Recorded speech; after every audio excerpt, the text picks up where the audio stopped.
Okay, Hindi second है chapter 5 संज्ञा के विकार, लिंग, वचन और कारक।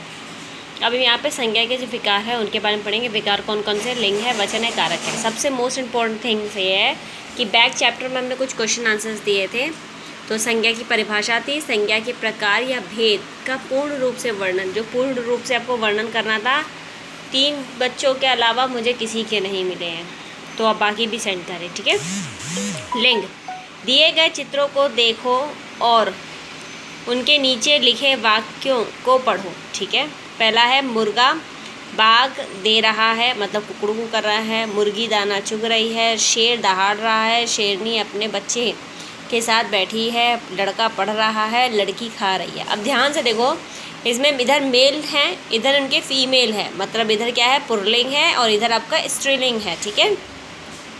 ऊपर बाईं ओर के चित्र में पुरुष जाति के होने और दाईं ओर पे किसका दिखा रहा है, स्त्री जाति के होने का बोध करा रहा है, बता रहा है, ठीक है। जैसे मुर्गा शेर लड़का, और स्त्री में क्या हो गया, मुर्गी शेरनी लड़की, ठीक है। अब एक क्वेश्चन यहाँ पर है, जिन शब्द, लिंग किसे कहते हैं, जिन शब्दों से उनके स्त्री या पुरुष जाति होने का बोध होता है उसे लिंग कहते हैं। लिंग के कितने भेद है, लिंग के 2 भेद है, पुल्लिंग और स्त्रीलिंग। अब हम बात करते हैं पुल्लिंग के बारे में, ठीक है। शब्द के जिस रूप से उसके पुरुष जाति होने का पता चलता है उसे पुल्लिंग कहते हैं। जैसे छात्र लड़की होती है तो छात्रा होता है। आदमी औरत हो जाता है। राजा का रानी होता है। मोर का मोर नहीं होता है। वैसे स्त्रीलिंग में आ जाओ, स्त्रीलिंग क्या है, शब्द के जिस रूप से उसके स्त्री जाति होने का पता चलता है उसे स्त्रीलिंग कहते हैं। जैसे बताया ना, छात्रा, औरत, रानी और मोरनी। कुछ शब्द ऐसे भी होते हैं जो प्राणी ना होकर निर्जीव होते, जैसे अलमारी, संदूक, डिब्बा आदि। ऐसे शब्द को भी पुल्लिंग व स्त्रीलिंग में रखा जाता है। अब इन शब्दों को भी अब कैसे पता चलेगा वो आगे बताया जाएगा, ठीक है। जैसे निर्जीव शब्दों के लिए लिंग पहचानने के 2 तरीके होते हैं। पहला, वाक्य की क्रियाओं को देखकर, यदि शब्द के साथ कोई विशेषण आया हो है तो उसे देखकर। उदाहरण के लिए अब हम आते हैं क्रियाओं से पहचानना। अब क्रियाओं से हम कैसे पहचानेंगे, हम इस बारे में बात करेंगे, ठीक है। जैसे शीशा टूट गया, शीशी टूट गई, तो शीशा मेल आ गया, शीशी क्या हो गई, फीमेल हो गई, ठीक है। चांद चमक रहा है, नदी बह रही है।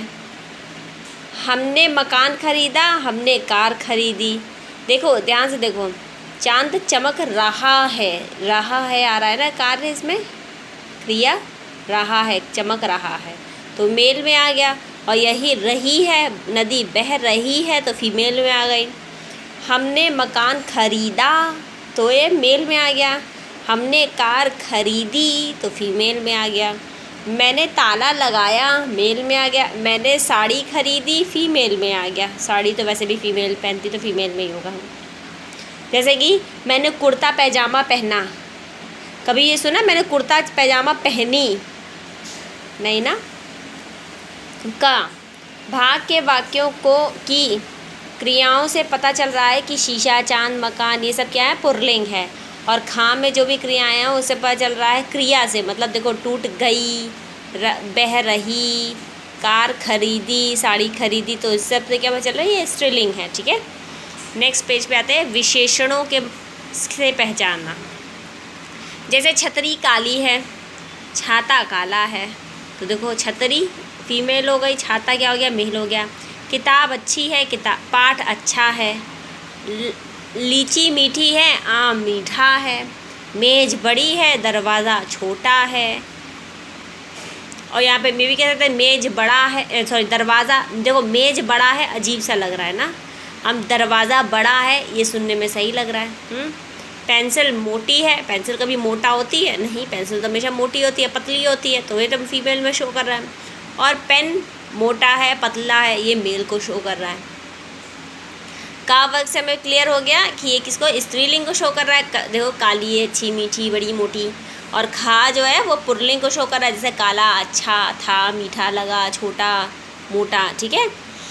अब यहाँ पर याद रखने की कुछ चीज़ें हैं, ये सदा पुल्लिंग होते हैं।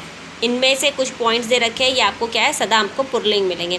पेड़ों के नाम, धातुओं के नाम, जल व स्थल भागों के नाम, रत्नों के नाम, शरीर के अंगों के नाम, पर्वत हो गए, वर्णमाला हो गए, ठीक है, समुद्र के नाम, अनाजों के नाम, ग्रह उपग्रह जो हो गए, द्रव्य हो गए, देश या द्वीप हो गए, दिनों के नाम, दिन महीनों के नाम, ठीक है। और स्त्रीलिंग क्या रहता है, ये सदा स्त्रीलिंग रहता है। नदियों के नाम, तिथियों के नाम, हाँ आज कौन सी तिथि है पूछा जाता है ना, मम्मी लोग जब आपस में बात करती थे तिथि कुछ पूछती है ना, तो पुस्तकों के नाम, नक्षत्रों के नाम, बोलियों और भाषाओं के नाम, ठीक है। ये हमारा यहाँ पे क्लियर। इनमें कुछ अपवाद भी हैं, जैसे चांदी स्त्रीलिंग है, तो शरीर के कुछ अंग में गर्दन, नाक, आँख, कोहनी, ये भी स्त्रीलिंग है, ठीक है। वर्णमाला में ई और ऋषि भी स्त्रीलिंग या अन्य पुल्लिंग कहलाते हैं। अब विशेष पे आते हैं। लिंग की पहचान के लिए शब्द का वाक्य में प्रयोग करके देखिए। जैसे कबूतर दाना चुगता है, तो चुगता है आ गया ना, तो पुल्लिंग हो गया। और कबूतरी दाना चुगती है, तो फीमेल हो जाएगा।